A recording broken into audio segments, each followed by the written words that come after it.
Good morning, good afternoon, good evening, ladies and gentlemen. Welcome to today's episode of the O Show. We are back with season 4, and in this series of dropping 6 episodes, this initial launch, we had to get this man on. He was on one of the last guests of last season, actually, so you'll have all heard him before.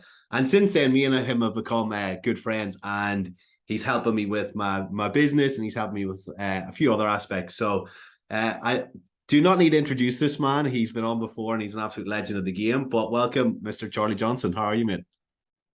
Yeah, very good, very good. Thank you for the very glamorous introduction. So we were just talking about your audience and how interesting it is that we're all based from Australia and what a wonderful place that is. And that now I live in Dubai. I can't remember if we did the last podcast. I was living here, but it's far too hot in Dubai at the moment. But I know the main topic of what we want to go through today is going to have a huge amount of value for everyone. So if you're listening to this right now, the first thing I would do is have a pen and paper, because what we want to do, both myself and Odin, is share as much knowledge that you can specifically implement. And Odin would know in terms of like the way I like to produce content and teach things is educational with utility. So like if you look on my Instagram page at Charlie Johnson Fitness, all I do is just make sure you can actually use, sorry, I didn't mean to swear. I don't know if that's right. Yeah, I make content that you can actually use and imply rather than like what a load of people do in social media, which is like a vanity show of looking how glorious I am. Whereas the reality, everyone like who's listening to this now, your duty in life is to help other people. And if you help other people, you'll become successful in your business, your body, or whatever it might be. I know I'm going off on a tangent now. No, I mean, that's perfect. That's perfect. I love how you've already dropped the Instagram in, so people are going to be going and finding it. And guys, if you are looking to follow Charlie, go and click the show notes, because I'm going to put all those juicy details in there as well. So let's give a quick background to you, Charlie, because obviously you've been on before, but there's going to be some new listeners who come in. So who is Charlie Johnson? Where, obviously you mentioned you're in Dubai, but what are you doing in Dubai? And give us a bit of an intro. Okay, so 30-second short synopsis. So name's obviously Charlie Johnson. I'm originally from Surrey, just outside of London. 5-6 years ago, I left my full-time job as a real estate agent, set up one of the biggest online fitness businesses in the world.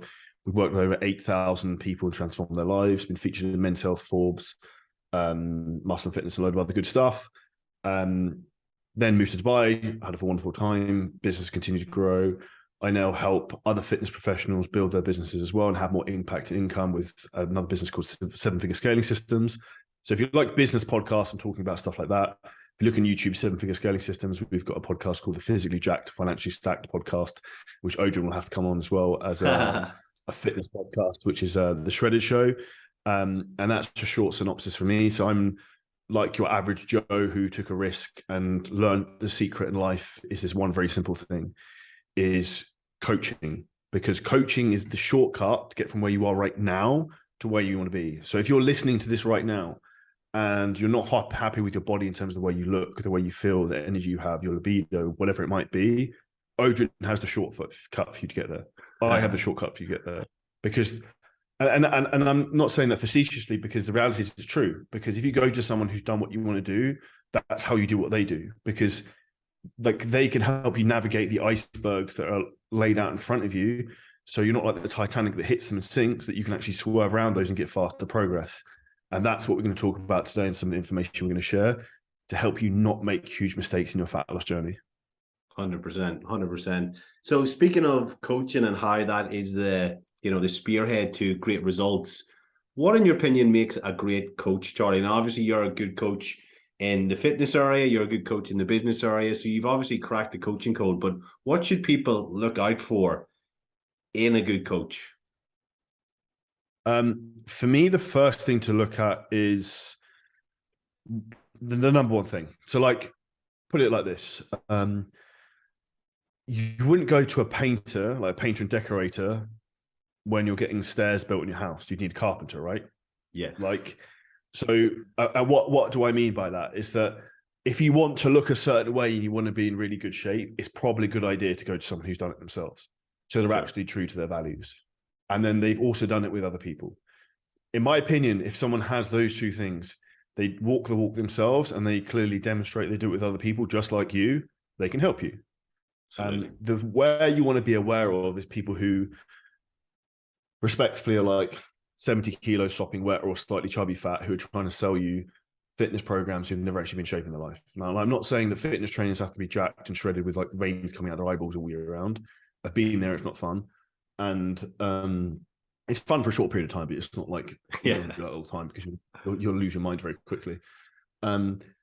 Because the point is, like, the people you're going to should know more than you, and the reality is there's lots of information available right now for free. Now, the reality is what we said earlier is that you want to go to someone who can actually give you the shortcut because they've done it. And there's no better learning experience, in my opinion, than personal experience, because you make so many mistakes when you do something yourself.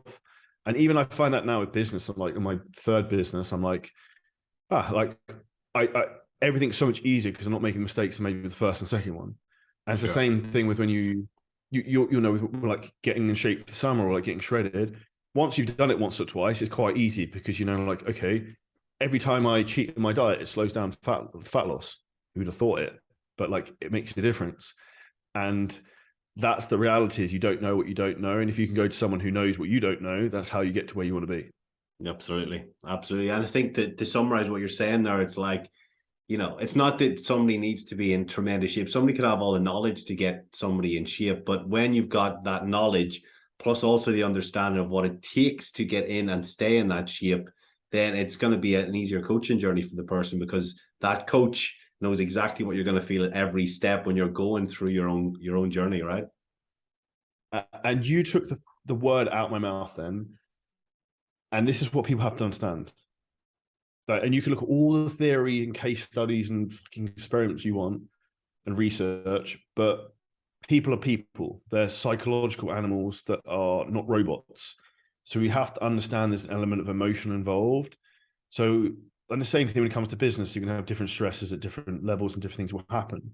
And if you haven't had those problems, you don't understand what it's like to feel those type of pressure or that type of anxiety that can come with some of those things. So when you're looking to get in shape, you are going to probably end up getting stressed and cranky at times. You're probably going to feel shit at points.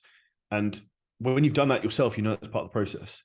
So, for example, if I've got a client who's trying to get super lean for a photo shoot or something like that, I will know how they feel, and I will know what questions to ask them and be able to interpret that information correctly.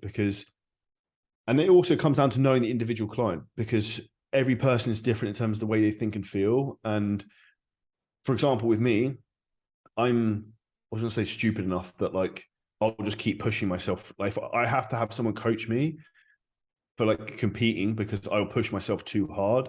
Sure. Because I give myself too rough of a ride and make myself suffer more.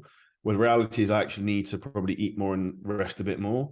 And that's where you need to understand your own human psychology. And my favorite thing about fitness, everyone listening to this and getting in shape, it's awareness, self-awareness, how you think, how you feel, and create emotional control are the most important things in life that are then going to add value to every other area of your life. Massive, mate. Massive, for sure, for sure. And then let's get into the topic, because obviously we want to make this, you know, suitable for everyone who listens. So we looked at the stats. It's like high 80% female and 60% Australian. So I'm going to imagine that, you know, everyone's going to be, you know, getting their winter bodies ready at the moment, because obviously our weather's completely different to the rest of the world. But the winter bodies our summer bodies are made in the winter. So by people taking advantage of this now and starting to fix some of the mistakes that they might make when they're dieting on a fat loss journey, they can look their best in, you know, 4 months, 5 months time, whenever the beaches do open again, everyone's going back there. So presuming that that's our audience, and there will be more people coming in, what do you feel is the biggest mistakes that are made on a fat loss journey? Okay. Number one, I put down the high female audience, your wonderful charm and good looks. That's one thing we have to add. So if everyone agrees to this, leave Odin a 5-star comment in the podcast or on YouTube. So in regards to the biggest mistake everyone makes, and probably the biggest mistake I've made the last 5 years when it comes to building your best physique, I haven't actively tried to gain muscle mass for a long time, for 5 years, really. I've just stayed in reasonably good shape. But that's actually allowing yourself to eat, because if you're in a calorie deficit, you physically can't really build muscle. Now, the expression of trying to chase two rabbits at the same time comes along. If you're a man, woman, alien, whatever, like, you have to be in a calorie surplus to grow muscle tissue. Sure. So if you're a woman and you want to get a bigger glutes and bigger ass and bigger whatever, like you have to have a surplus of calories to give your body that raw energy to do that. So you have to go through phases of the year where you eat more. With that comes, you are going to add some body fat. That is part of the process. Now, the biggest mistake people make is not going through this process. Now, it's a very important process for the very simple reason. If you can take your food up and add lean body mass, the beautiful thing that then happens is when you come to diet, you can diet on more food. Sure. Because there's nothing worse than you end up dieting on like poverty rations of like, I don't know, for a guy, you're eating less than 100 grams of carbohydrates a day. That's going to suck. Like the reality is that's not going to be sustainable for you long term. If you get to the point as a guy where if you're, I don't know, say if you're 85 kilos and you can eat 250 grams of carbs and then lose body fat, that's a pretty easy process to lose body fat. Sure. And I see women who I know who are eating 2,000 to 2,500 calories a day getting fucking shredded because they've taken their calories up and they've gotten strong and they've built lean muscle tissue. And this is getting your body to work optimally. And what actually happens in particular, in like there's obviously a lot of women, female listeners, if your calories are too low for a long period of time, your endocrine system and your hormonal system basically starts to shut down. Because if you think about how the body works, it's thinking about survival. So the last thing it's thinking about is like sex drive, keeping your sex hormones up, because it's trying to store as much energy as possible.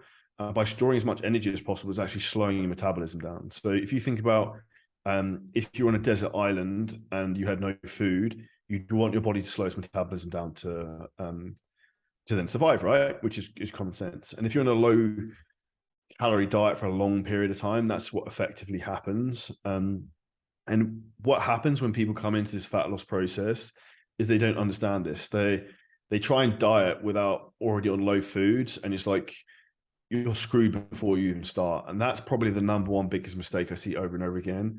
And that's actually a lot, I think, to do with social media, is people aren't willing to get a bit softer. But then a thought for everyone here today is that like the sacrifice you do today is what's going to pay off in 6 months' time. So yeah, you might look a little bit softer for, I don't know, 2-3 months, but then you're going to look a lot better in 6 months' time. And it's just being willing to do that over and over again. And eventually you get to the point where you have enough muscle mass, you don't have to repeat that process. For sure, for sure. And I think as well, the point, like this is the type of thing, like people will hear, you know, the numbers you throw out there of, you know, girls getting shredded on 2,500 calories. That process takes time. You've got to diet and then you've got to build back up, and then you diet and you might get just as peeled or even leaner on slightly higher calories, and then you push your calories back up. So it's not that some people who are eating 1,200 calories are now going to build their calories up to 3,000, then get shredded on 2,000. It's going to take a bit of a time. But I guess the other point then is that, you know, people should also not compare calories like that, because what you eat to stay lean is going to be different to what I eat to stay lean.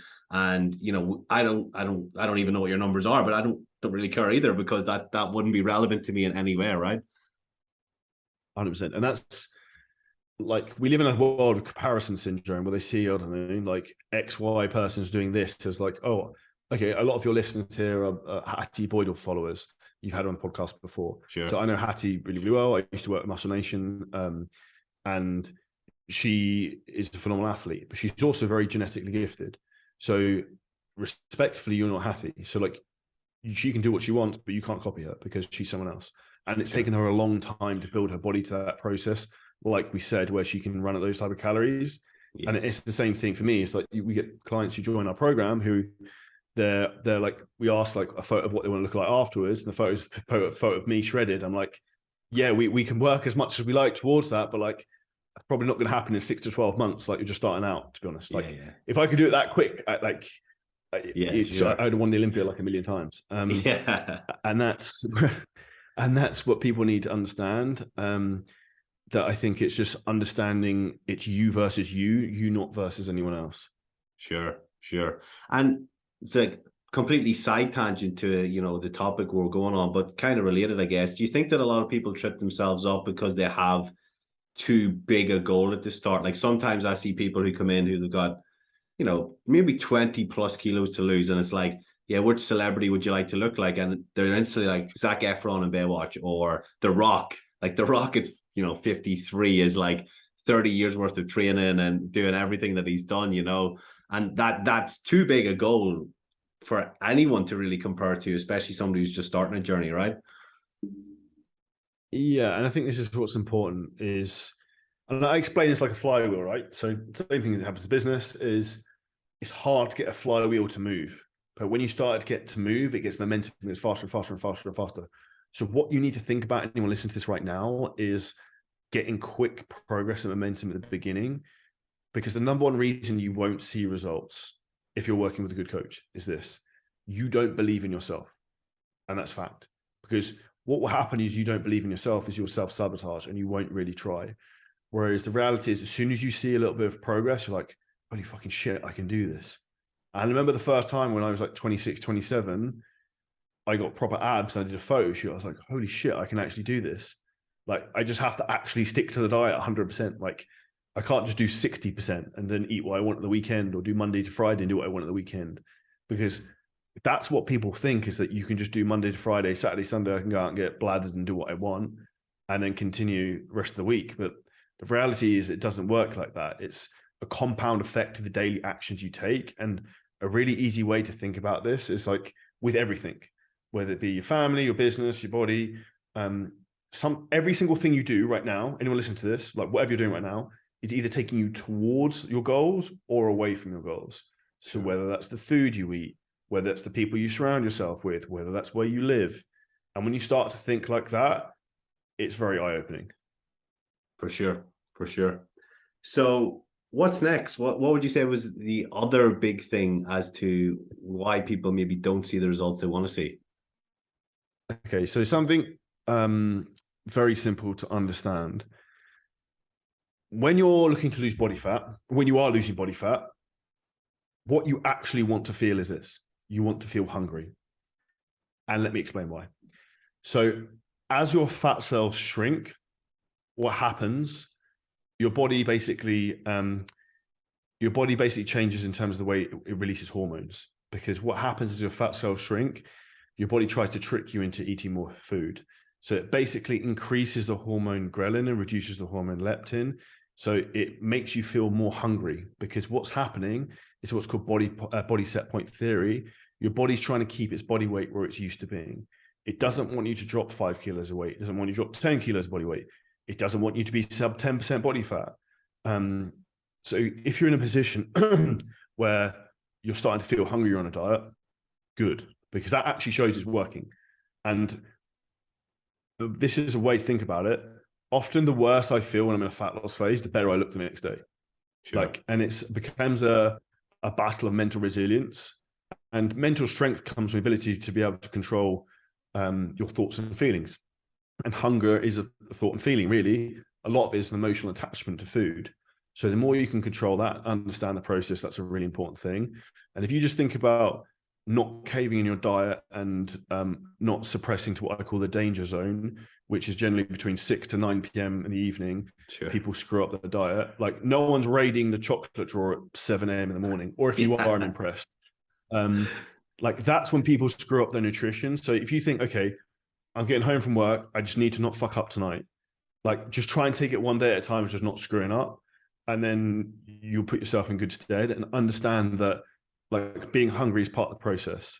Some easy tips to overcome that.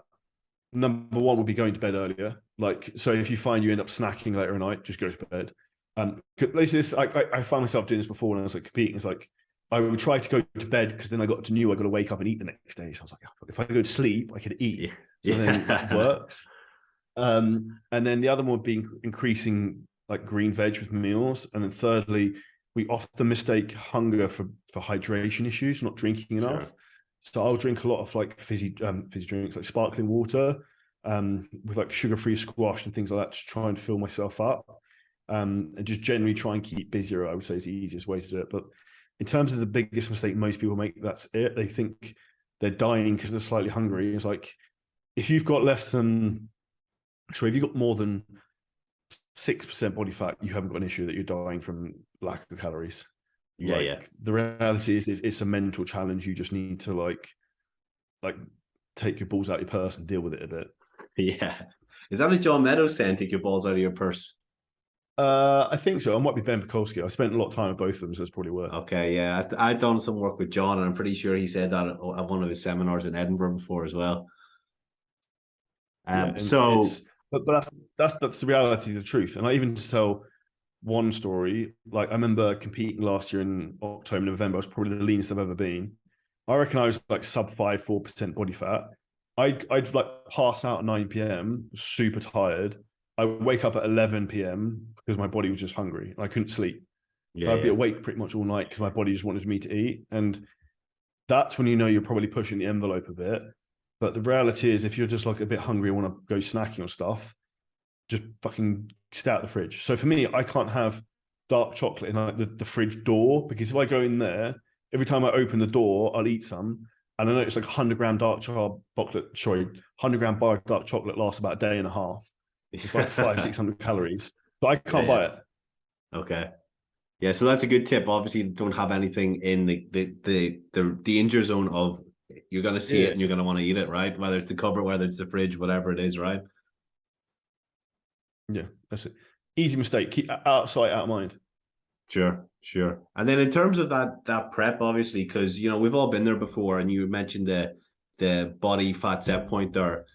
You're gonna get that stage where whether it's 4 weeks out, 6 weeks out, you're gonna hit a new level of leanness where your body every time somebody diets, they're gonna end up at a lower set point, right? A lower end point. Sorry. So for you, when you were dieting for the shows last year, how many weeks out did you find that it went from being a little bit of hunger here and there to okay, I'm now leaner than ever, like I'm actually struggling, the proper struggling, not just a little bit hungry? Reality is actually way too early. So maybe 6 weeks out, I went down to like just over 86 kilos. Bear in mind, I competed at 90. And I was like, I had nothing to go. So I probably overcooked it too quick. And I know I didn't lost a lot of muscle mass. So I then actually almost started increasing calories going into the show and still kept dropping body fat. And the worst thing for me in that process was just the sleep issue was probably the worst thing. This is actually a really weird thing to say. One thing that's really good about going through this process for anyone is food just tastes really fucking good. Like anything tastes amazing. Yeah. Like you get a shitty rice cake and like, this is the best rice cake I've ever eaten in my life. Sure. Whereas now I'm like the other end of the spectrum, eating like 5,000 calories a day. It's like man versus rice on a daily basis. It's like, I can't be asked to eat this. Yeah. And you just have to sit there and get on with it. And that's actually a really good process because it like resets your almost like the taste buds to everything. But that for me was the most difficult point, was probably towards the end in just terms of lack of energy. And then probably I know I had adrenal fatigue and taking too many stimulants and too much caffeine and all sorts of stuff because I couldn't sleep and I couldn't really recover very well. And an important thing for anyone listening to this, if you are stupid enough to go into that position as well, is don't train with too much volume. So I actually was training only with weights only 4 days a week, which is the least I've trained in years. But it's the leanest I've been because I didn't want to put more stress in my body with more resistance training. My sessions would be like 40 minutes long. Yeah, right. Okay.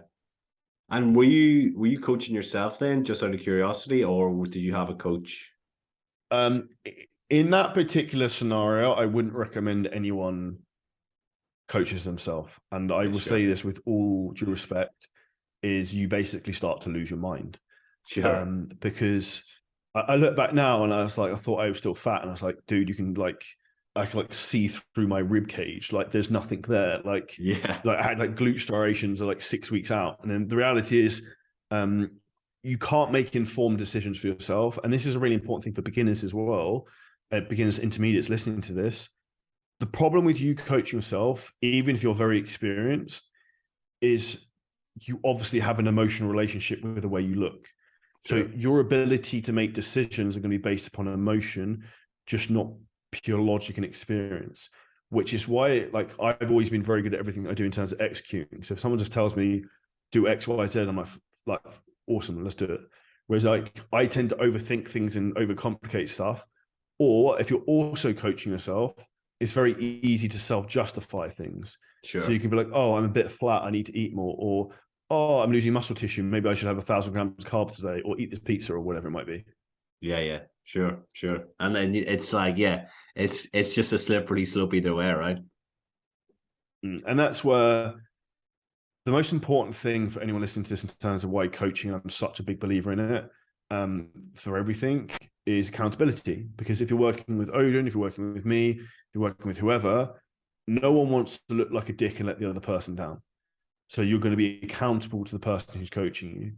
And that is going to make you stick to the process more and then see better results, because the most important thing is adherence to seeing results. Sure. So we've covered a lot there in terms of, well, 2, maybe 3 topics in there, like big takeaways. What else happens then? What do you, because you say you've coached 8,000 people to transformations, like you've seen a lot. So give us another big one. I'm sure there's another one on the tip of your tongue, man. 2 more different dynamics. So one would be this. So if you're in a relationship right now, I see this all the time. So say you're Mr. in the relationship, because it actually tends to be more common it happens this way. So you're a guy, you're a bit chubby, you start to lose weight, you start to lose a bit more weight, you start getting abs, you start looking more attractive, and then your missus starts having digs at you about going to the gym too much, about becoming narcissistic, blah, blah, blah, blah, blah. Now, what happens here is like an inferiority complex, right? Because you're starting to get, try and put this politically correctly, you're trying to improve yourself and become better at who you are. And by doing that, you're almost casting a shadow over the other person and making them feel inferior. Sure. And it's probably just highlighting maybe to them their own self-doubts and insecurities, which is actually one of the reasons why a lot of the clients we work with, we actually work with a lot of couples together, because it's a really good process for them to work on together as a journey, keep each other accountable and push each other and make it more fun. Because otherwise what can happen is it can cause conflicts in a relationship where suddenly one person's like really enjoying the process, doing really, really well, but their partner almost suddenly starts trying to self-sabotage them because they're like, motherfucker's looking too good. I don't want him running off with a woman who's 10 years younger or something weird. Yeah. And I've seen all kinds of weird things like that happening over and over again. And not necessarily the running off with a younger woman, but the reality of like the partner getting disgruntled with the process. And for anyone listening to this, if you're going to go through this journey, which I'd highly recommend you should do if you're not in great shape right now, because it is your duty as a man or a woman to be in great shape, not for you, but for your future children, if you don't have them, or your children right now, because they'll mirror your behavior. Sure. Is sit down with everyone around you and be like, this is what I'm doing, this is why I'm doing it. And just explain to them and ask for support. That's it. If you're very clear with them about your intentions at the start, then they will support you with that process. And the number one reason people get issues with that is communication. I don't know if that's something you've seen before. Yeah, for sure. And I seen something, I think it was last week, it was on Instagram. That guy, James Dinacantolo or whatever, some sort of Italian sounding name. And he posted something like, if your parents are obese or overweight, you have a 98% chance of also being obese or overweight. As like you, so if I'm overweight and I'm obese as a dad, then the likelihood that my 2 girls are going to grow up and be overweight and obese, like it's in the 90s. I don't know if it was 98. It was high 90s though. That's scary to me. Like the fact that, me and how I look could transfer so easily onto my kids. Right. So that point when you said that, I was like, that's the thing that people need to latch onto here. It's for, not just for them, it's for their kids too. And this is an important thing. People say, I remember someone saying to me on a plane once, guy was pretty cool. He was like, his job was building like super yachts or something. So I was like, I'm definitely talking to you for this flight. And he said to me, "Is like, I can't be asked to work out. Like, I can never get into it. Tell me one thing to make me interested in like going to the gym." And I knew from the conversation earlier he had a daughter. I was like, "Would you like to see your daughter get married and still live that long?" And he was like, "You motherfucker." It's true, because the guy was out of shape, not very healthy, drank a lot, smoked a lot. Sure. And like, that's the reality, is like, it's your duty to be around for a long time so you can provide, look after those people around you. And realistically, your health is the easiest thing to control in a lot of respects with your weight, because you control directly what you eat. You control how many calories you burn every single day. So that's your direct choice, whether overweight. Now, Sure. you can't blame the government for that. You can't blame your partner for that. You can't blame your job for that. That is your own choice. So if you're in that situation right now, it's your choice to then change it. Sure, man. Sure. And so I guess that works the other way though as well, right? Where the husband's a bit overweight, but the wife starts to go on the transformation. She starts to look, a bit better. She's she maybe goes from, in his eyes, being a 10, but then she's suddenly off the charts, and he's like, all these other guys are going to want to talk to my wife, even though probably, like, his wife just goes to the gym just to train and be social and whatever. Like, she's not out there getting chatted up. And he starts to get jealous and then puts the wife down, right? It's not just the opposite, but it's like, it's both sides, where it's very easy for anyone on that journey. And I guess also not just with partners, Charlie, but people at work, or your mom, your dad, your sister, anyone. It's that, like you said, that inferiority complex of, you're making something of yourself and they're stuck where they are. So they're like, okay, I've got to stop this somehow, right? Because they're making me feel so bad about myself. And this is one of the things. It's funny you said about the parents things. Even I was with my parents for like 2 weeks recently, and they're like, "Oh, you work too much. You put too much pressure on yourself." And I'm like, "Good. Like, I do it because that's what gets me like where I want to be." And it's the same thing in terms of from a fitness aspect. Like, people say you go to the gym too much. It was like, no one's going to tell you go to the gym too much who's in better shape than you. Yeah, sure. Like, because the reality is, people are going to say that who are people who have a complex that they're not in good shape and are self-critical, and they look at you and it makes them feel inferior. And like, I can't do what Adrian does. I can't do what Charlie does. So therefore I'm going to label him and put him down. And that's why one thing I think I've learned is to be very careful about the way you talk about other people in terms of their appearance or what they do. And I'll never say anything unless someone asks, because I think we don't understand sometimes how our words can have a big impact, in particular with women. Like, if you said to your, I don't know, you said to your missus that you suddenly, like, I don't know, you're getting a bit chunky or something, like, that's going to set off, like, they're not going to eat for a week, or like whatever, like really extreme behavior. And that's where people need to deal with things delicately, where a lot of people don't. Yeah, sure. And I think a lot of times it's meant as a joke, right? Like, from from anyone to anyone, it's like meant to be a bit of friendly banter and, have a bit of fun with them. But you don't know how deep that cuts them, and then what happens, once the fake laughter subsides, and then they go back into their little world, and like you said, they might not eat much for a week as a result of that, and starve themselves essentially. Yeah, and that's how we've got into a society of yo-yo dieting. And so for anyone listening, this is a really harrowing statistic. So out of everyone who loses weight, after 3 years, 95% of people who lost the body fat have put it back on and more, which means actually only 5% of people are actually successful in losing weight and keeping it off for good. It's crazy. And that's because they're not doing the proper process, which is why you need to do things with some sustainability in mind, like working with a coach like Odin, working with someone like me or whoever it might be, because you then have control of knowing it's being done, and you've also got someone else to like guide you. Even the same thing for me at the moment. I've gone through a mass gaining phase the last 7-8 months, and I've gained like 20 kilos of body weight, and I would have bottled it a long time ago, but I've got someone who's coaching me who's like, no, you're not allowed to diet. You've got to keep going, got to keep going. And it's often, we live in a psychological world with technology, social media, whatever, where we want instant gratification. So you want the quick fixes of things. And the reality is, like, the quick fixes are what cause problems. What you want to do is actually do things for the long run that are going to pay off furthermore down the road. And what you want to try and think about is, how can you delay gratification? Because with every process in life, the more you delay the gratification, the bigger the reward is at the end of the rainbow. For sure, for sure. And do you think that that whole process of actually delaying the gratification, like, everyone wants it now, right? Like, everyone sees the 12-week transformation, and then they think that, oh, they should be able to do the same thing in 12 weeks, regardless of where they're starting, and they want it now, right? Is that another downfall? Like, that's one of our big topics here. Like, is that another thing that too many people do then? You can do that quickly. You can make a lot of results very quickly.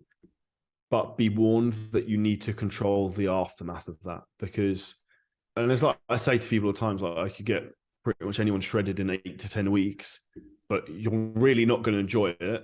Yeah. It's going to be like, it's going to be rough. It's going to be wild to try and stop the rebound of weight afterwards, because sort of, as I mentioned earlier, in terms of body set point theory, your body is like primed to regain weight rapidly when you drop weight very quickly, and when your weight's down. So you have to be meticulous in that process then to try and balance it out. So if you went through a very aggressive fat loss phase, you then have to really be very careful in terms of managing your calories incrementally, taking them up, reverse dieting, to make sure that you don't just balloon back up in weight. And you see this a lot with females in particular. Someone will coach them, say, to do a bikini competition, fucking hammering them for 12 weeks. And you see them 4 weeks after the show and they're like a water buffalo, because they've just gone off the rails, like emotionally, physically. And it's difficult for people to, and I've had that, like it's hard to go from like looking like you do when you're competing to like, I don't know, more normal, quote unquote. And it's difficult to manage that process mentally. Sure. And that, it's just something that people have to accept. And you also need someone to guide them through that process who's done it. Sure. And so you obviously, through the show today, we've talked about, you had this diet for the IFBB shows last year. You also have 3 businesses. So time management is one key thing that I think, screws a lot of people up. And the truth is, you don't find time, you make time in your day. But most people will struggle just with, kids and, a normal job. You're running 3 businesses and you're dieting for an actual bodybuilding show. You're bound to have some tips on how you did that you can give us on today's show. So number one is actually having a schedule. So like, exactly what time each day you train, you've got everything blocked in, plan your week in advance.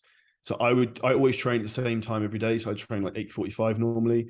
I don't know, it's probably see me in Dubai at that time at the gym, because it's over and done with, and then nothing's going to happen the rest of the day. It's going to put me off. One of the big mistakes that people make is obviously I'm fortunate because I work for myself. And reality is, if you can do that, I would do that, because then nothing's going to come up in the day, meaning you're not going to get your training in. And I quite like spending the first part of the day working on myself, and then the rest of the day I can then work on my business. The reality is, and sometimes when comp prep, I couldn't sleep. So some days I was getting up at 3 a.m. anyway. So I was like, I had loads of time, I just couldn't sleep. But it's also just think about being efficient with what you're doing. So if you're listening to this, one of the biggest mistakes people make is not being effective or efficient with their training. You don't need to be doing 30, 40 sets in a workout. You don't need to train 6 days a week. You don't need to train 7 days a week. And it's just being intelligent with what you do. So we have a society that always thinks more is better, but that's definitely not the case when it comes to lifting weights and working out.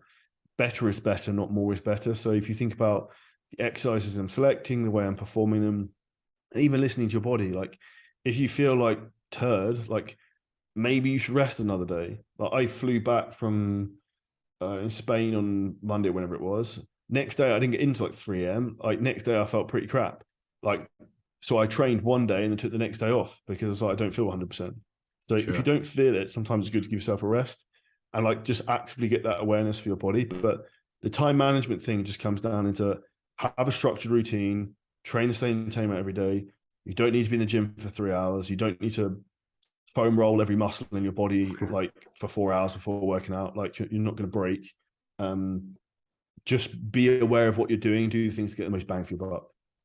Nice, man. Nice. I think that's a good way to end it, because I think for a lot of people listening, finding time or making time, like that whole argument is going to be the key thing. Like we've talked about all the other topics that, people will hopefully fix now, but if they're not making the time to train and to prep their meals and to actually go about what they need to do to actually, stick to the training and diet, then the rest, it's moot. Can I give 2 more for a lazy man? Sure, go for it. Quickly. Yep, go. More value. Number one, massive recommendation: always have a meal prep company. So if you earn more than $10 an hour, you should have someone probably just prep your meals for you because you earn more than that. Number 2 would be, here's a really easy training split that anyone can do. You can see progress. 3 sessions a week, like Monday, Wednesday, Friday, for example. Do a full body training session. Do 1 exercise, 2 sets per body part to failure. That would work really, really well. That's all you have to do. That'd be 3 hours a week. If you put yourself in a calorie deficit for your nutrition, walked and did 10,000 steps a day, you could get a really good physique doing that. Sure. I like that point about the meal prep company, right? Because like that's the thing. Unless, and I personally, the way I do it is I work, but I just put like 3 kilos of chicken in the slow cooker and then put the rice cooker on for like 20 minutes in the evening, and everything's frozen for the week. But anyone who's busy, like especially like, you know, we both work with executive clients or busy professionals. Like you said, people who are earning decent coin, like if they're spending 2-3 hours a day or a week, whatever it is, like that's time where they could be working, they could be earning more money, especially if you work for yourself properly, right? Yeah, and it comes down to understanding what's your time worth. Sure. And this is actually a really good point to finish on. If your time is worth a lot, and you're listening to this right now, think about this. Are you in better shape than you were 10 years ago? Because if you're not, this is a really strong thing to think about. How many hours a week do you work out? What's your hourly rate worth? I don't know. Say you're working out, say your time's worth $100 an hour, for example. Say you spend 5 hours a week working out. It's $500 a week. It's $2,000 a month. That's $24,000 a year. Over 10 years, you spent $240,000 looking worse. Yeah.